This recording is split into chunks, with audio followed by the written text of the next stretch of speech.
마지막 입성입니다. 오늘 마가복음 읽었는데요, 사복음서에 다 나옵니다. 마태, 오늘 마가, 누가, 요한복음. 아주 중요한 사건이죠. 예수님 입성, 마지막 한 주간의 첫 발걸음이라고 할 수 있는데, 사복음서 보면은 대부분이 그 길이가 있잖아요. 길이, 마태복음이면 마태복음의 길이가 있잖아요. 누가복음이면 누가복음 길이. 그 길이의 장수로만 해도 그 길이에 예수님의 33년 생애가 들어가 있는 건데, 마지막 한 주간의 내용이 3분의 1을 넘습니다. 무슨 말씀인지 아시겠습니까? 복음서에 기록한 그 길이의 3분의 1이 예수의 마지막 한 주간의 삶을 보여주고 있다는 것입니다. 우리에게 가장 중요한 시간이라고 할 수 있습니다. 마지막 입성, 우리로 얘기하면 종려주일은 우리에게는 주일이고, 그때도 그랬습니다. 날씨로 보면, 계절로 보면 요맘때쯤입니다. 시작은 성전산이 마주 보이는 이쪽 언덕에 두 마을 붙어 있는 벳박의 베다니 마을에서부터 시작이 됐습니다. 우리가 지금도 그렇게 알 수 있지만, 물론 딴 길이 생겼는데, 여리고에서 예루살렘으로 올라오고 예루살렘에서 여리고로 내려가서 요단강을 따라서 저 북쪽으로 올라가는 그 길이 예루살렘에서 여리고로 오가는 길의 길목에 이 마을이 자리 잡고 있습니다. 그래서 예수님은 여리고에서 예루살렘으로, 예루살렘에서 여리고로 오르내리실 때에 자주 이 마을을 지나가시게 되었고, 우리가 잘 아는 나사로도 그의 자매들도 이 마을에서 살았습니다. 그것을 지나가시다가 예수님이 두 제자를 부르십니다. 심부름을 시키려고 하시는 것입니다. 그것이 오늘 읽은 11장 2절의 말씀입니다. 제가 읽으면 이렇습니다. 너희는 맞은편 마을로 가라. 그리로 들어가면 아직 아무도 타보지 않은 나귀 새끼가 매어 있는 것을 보리니 끌어오라. 예수님의 말씀이 아주 우리에게 편안하게 다가오는 내용들이 굉장히 많습니다. 나는 마음이 온유하고 겸손하니 누구든지 내게로 와라. 이런 말씀이 우리에게 큰 위로가 되고 마음에 엄청난 하늘의 은혜를 가져다 주는데, 그런 말씀뿐만 아니라 예수님의 어떤 말씀을 가만히 들여다보면 상식적으로 이해가 되지 않는 말씀들이 꽤나 많습니다. 대부분 믿음이 없으면, 그런 관계 속에서 아니면 이 말씀을 넘어가기가 어렵습니다. 그런 말씀들이 많습니다. 처음 된 자가 나중되고 나중된 자가 처음 된다고 말씀하신, 그게 이 마음에 소화가 안 되는 말씀입니다. 오늘 말씀도 그렇습니다.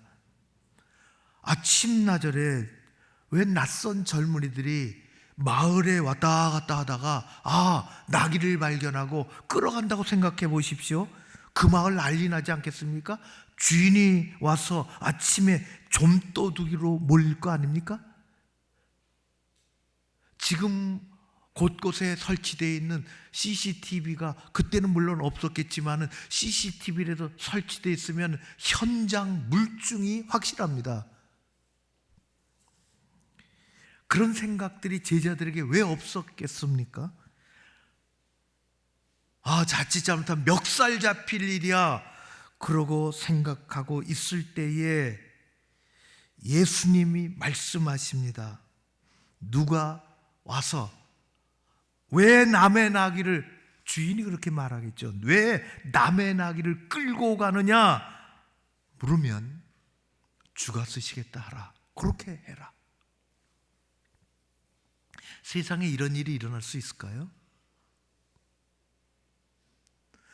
우리의 일반 상식으로는 우리가 사는 이 세상에는 이런 일이 일어나기가 참으로 어렵고 무슨 해외 토픽감 정도 되지만은 하나님이 계획하시면 우리의 상식과 우리의 현실을 뛰어넘은 하나님의 계획 속에 그 어떤 일들은 반드시 일어난다는 것입니다.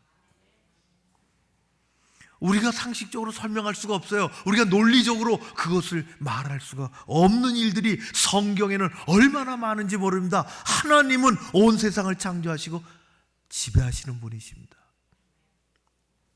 주가 쓰시겠다 하라. 이 말씀이 문을 여는, 이제 십자가로 나아가는 그 한 주간의 문을 활짝 여는 그러한 마스터키 같은 역할을 하게 됩니다. 두 가지 심상치 않은 순종이 그곳에서 연속적으로 일어나지요. 하나는 그 말을 들은 제자들이 아무런 토를 붙이지 않습니다. 그리고 그대로 따라갑니다. 동네로 들어갑니다. 나귀를 찾습니다. 다른 하나는 이름도 밝혀지지 않고 어떻게 생겼는지, 어떤 삶을 살았는지 알 길이 없는 이 나귀 주인이 아무 토를 붙이지 않고 주가 쓰시겠다는 이 말씀 하나 듣고 그냥 내어줬다는 것입니다. 그렇다고 그 나귀 사라지지 않습니다.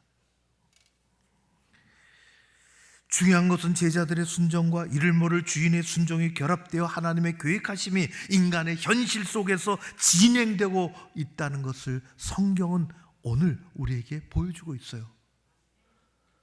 굉장히 중요합니다. 한 주간의 그 영적인 밀도가 최고조로 다가가는데 이제 두 가지 순종이 열쇠 역할을 하는 것입니다. 하나님께서 계획하신 구원과 생명의 세계는 설명할 거리 없는 순종으로 말미암아 하나의 오차도 없이 일어납니다. 여러분, 우리가 아무리 드려도 우리 거를 가져가지 않으십니다.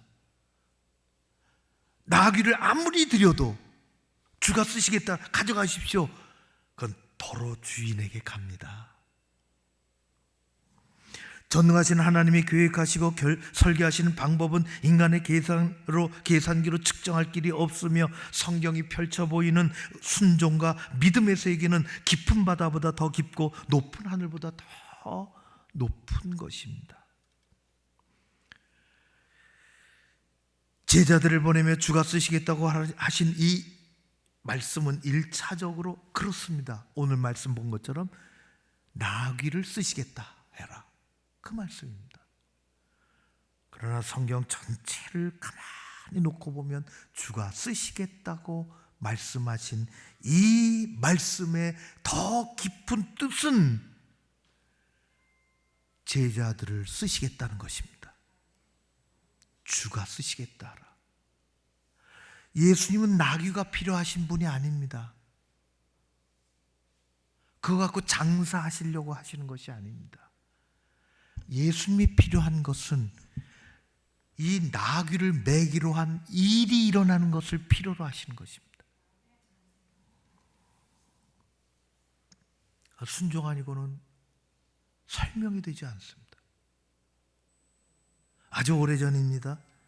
주일학교에 이렇게 이런 시간에, 요거보다 전 이른 시간에 동네에서 아이들이 교회로 가요. 교회 학교 선생님 만나려고 너무너무 즐겁습니다. 믿음 좋은 엄마는 동전을 줍니다.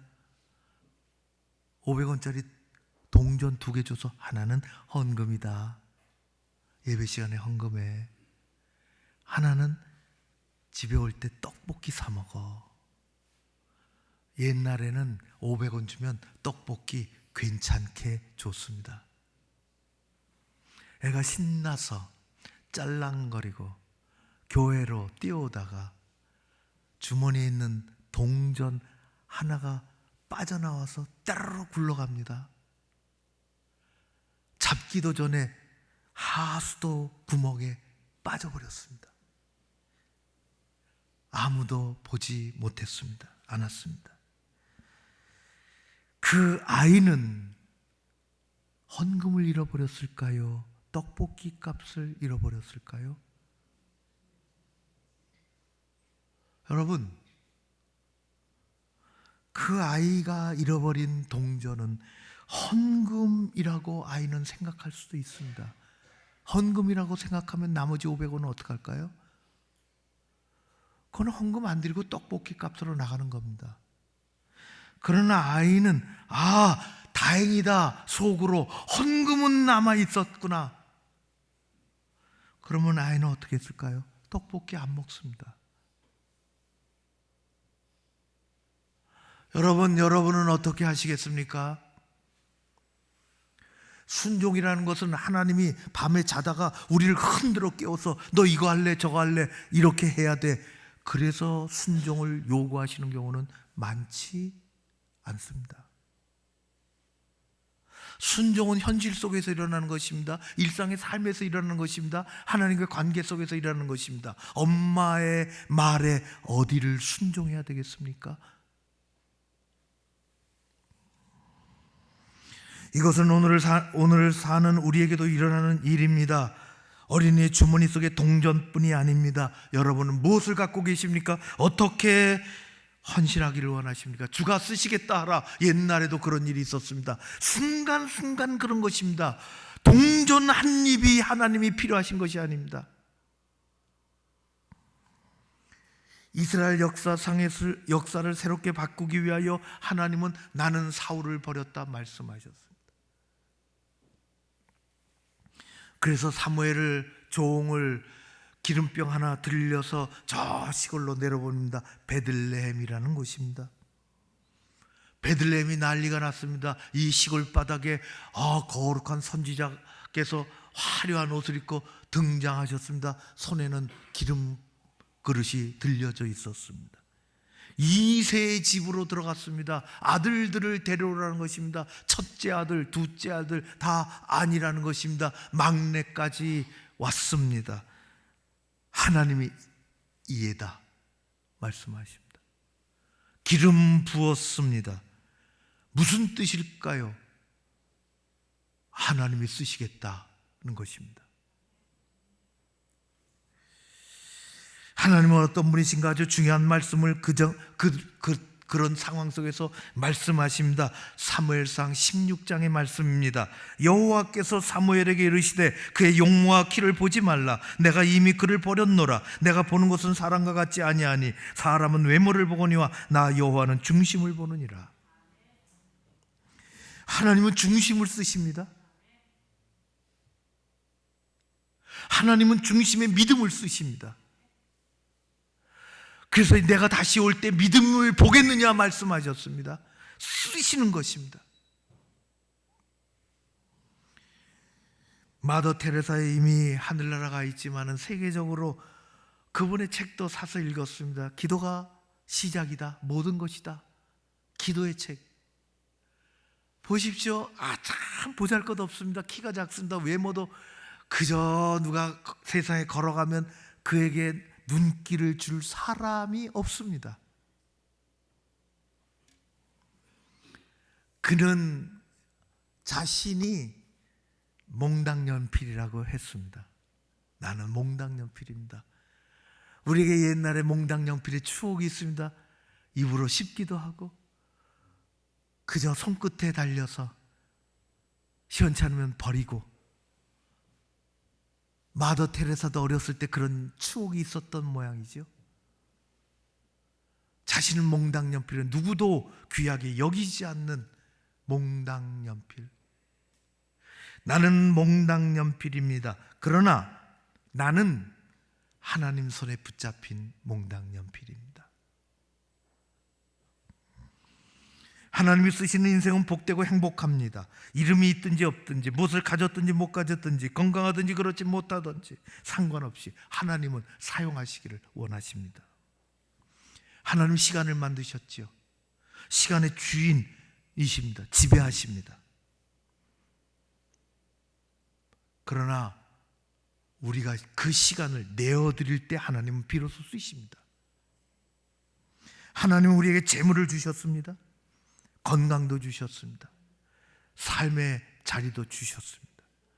하나님이 주인이십니다. 그럼에도 불구하고 하나님은 우리가 드릴 때에 비로소 사용하십니다. 하나님이 사용하시면 비로소 그 가치가 위대하게 살아납니다. 하나님께 쓰임받은 인생이 얼마나 복되고 아름다운 것인지 로마서에서 6장에 이렇게 얘기합니다. 너희 지체를 불의의 무기로 죄에게 내주지 말고 오직 너희 자신을 죽은 자 가운데서 다시 살아난 자 같이 하나님께 드리며 너희 지체를 의의 무기로 하나님께 드리라. 여러분, 고난주간 그것을 생각하고 묵상하고 그 자리로 가는 한 주간입니다. 우리의 인생이 선하고 아름다운 도구로 주님 손에 붙잡히기를 축원합니다. 6월절에 일어났습니다. 유대인의 최대의 명절입니다. 예루살렘의 인구가 얼마나 됐을까? 남아있는 기록은 없지만 이런저런 문헌을 통해서 학자들은 얘기하기를 10만에서 20만 된다고 했습니다. 예수님 당시에. 그런데 6월절이 되면 전 세계에서 모입니다. 지방 곳곳에서 모입니다. 이 명절을 지키기 위하여 가족들을 다 데리고 예루살렘으로 올라가 10만, 20만이 아니라 50만, 100만이 됩니다. 별일이 다 많죠. 그래서 로마 제국은 긴장을 합니다. 봉기가 일어날까 봐, 데모할까 봐, 치안 유지를 위해서 치안 경계, 경보가 내려집니다. 실제로 긴장을 합니다. 이럴 때 예수님은 올라가십니다. 나귀가 중요하지 않습니다. 예수님이 왕으로 오셨다는 것입니다. 그 왕이 나귀를 타셨다는 것입니다. 여러분, 엘리야가 이 세상에서의 삶을 마치고 하늘 날아갈 때에 하나님은 불말과 불병거를 보내셨습니다. 효리바람 속에서 불말이 이끄는 불병거를 타고 하늘에 올리셨어요. 예수님 왕으로 오셨는데 하나님이 불말과 불병거를 보내실 수 있습니다. 12필 흰 말이 이끄는 황금마차를 하나님은 보내실 수 있습니다. 그런데 하나님은 그렇게 하지 않으셨습니다.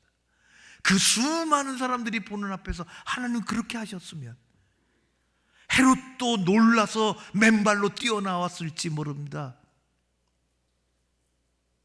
수많은 사람들이 이 황홀한 포리들을 보기 위해서 더 몰려들고 난리가 났을 것입니다. 로마의 병사들은, 지도자는 병사들을 이끌고 아마 도열하고 있을지 모릅니다. 그러나 하나님은 그 방법 택하지 않으셨습니다. 볼품이 없는 나귀, 마른 권위의 상징, 권력의 상징이지만 어린 나귀를 타고 예수님은 입성하십니다. 그 나귀는 겸손하고 낮아진 것이고 비천한 것입니다. 스가랴 선지자가 예수님 오시기 500년 전에 그렇게 예언한 것입니다. 그 예언이 지금 성취되는 것입니다. 스가랴 9장의 말씀에 시온에 따라 크게 기뻐할지어다, 예루살렘에 따라 즐거이 부를지어다. 보라, 내 왕이 내게 임하시나니 그는 공의로우시며 구원을 베푸시며 겸손하여서 나귀를 타시나니 나귀 곧 나귀 새끼니라. 그 타신 왕이세요.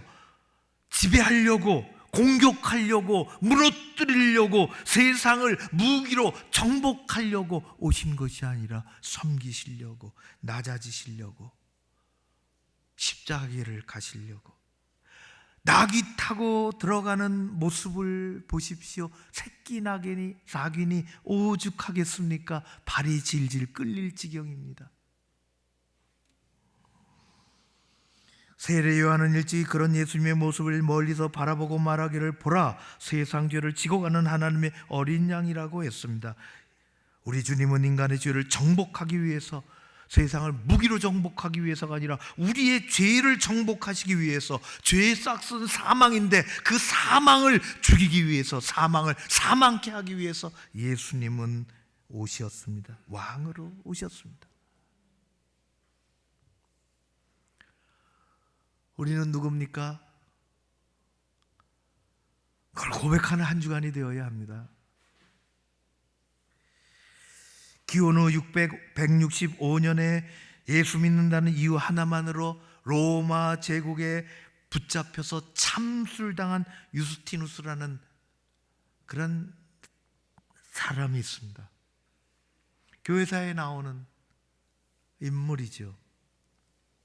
그는 붙잡혔어요. 예수 믿는 것 때문에. 죄를 진 것이 아닙니다. 붙잡혀서 죽기 전에 모진 고문에 시달렸습니다. 묻지요. 너는 누구냐고. 이름도 묻습니다. 내 이름은 무엇이냐고.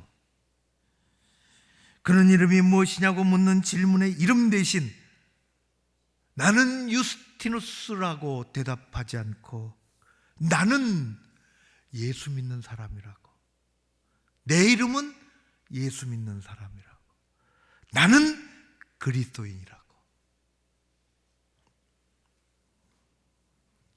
우리는 세상에 불러주는 이름이 있지만 우리의 진짜 값진 이름은 그리스도인입니다. 예수님은 본래 하늘에 계셨는데 낮아지시고 낮아지셔서 이 땅에 오셨습니다. 그분의 낮아지심은 우리의 죄인의 자리에서 우리를 높여주시기 위함입니다. 교만하라고? 아니요, 예수님을 따르라고. 예수님은 겸손하십니다. 그분이 겸손하시면 쉴 곳을 찾지 못하고 세상에서 지쳐 이런 일 저런 일로 휩쓸려서 어렵고 고통스럽고 그런 영혼의 안식처가 되어 주시려고 오신 것입니다. 그래서 사도 바울은 빌립보서에서 예수님의 마음을 배우라고 이야기합니다.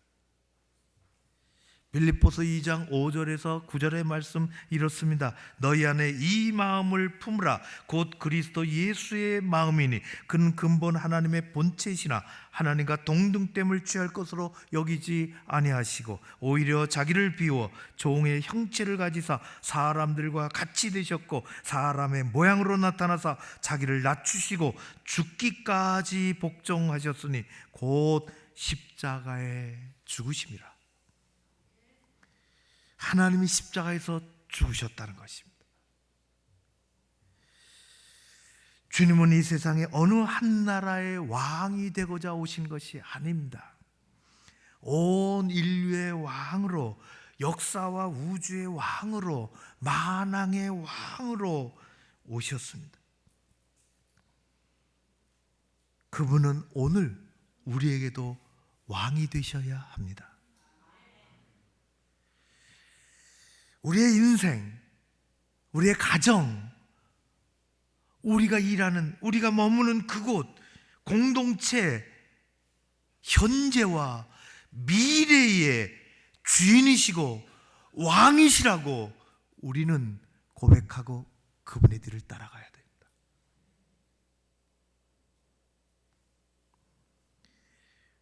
성도 여러분, 그게 고난주간입니다. 주님이 내 인생의 주인이십니다.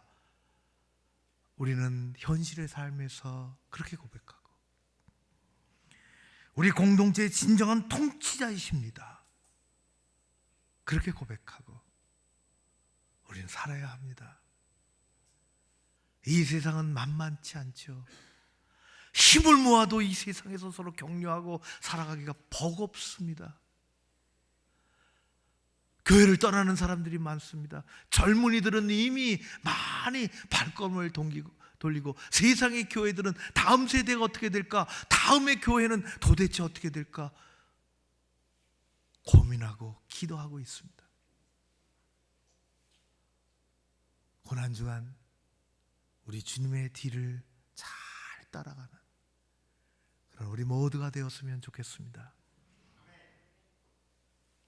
가나안 입성, 예루살렘 입성, 그것은 온 세상에 예수님이 왕이시라는 하나님의 일하심, 보여주심입니다. 우리가 그렇게 고백하고 살아갈 할 줄로 믿습니다. 그런 우리 모두가 되어지기를 주의 이름으로 축원합니다. 고마우신 아버지 하나님, 주님이 우리의 왕이십니다. 주님이 우리의 왕이십니다.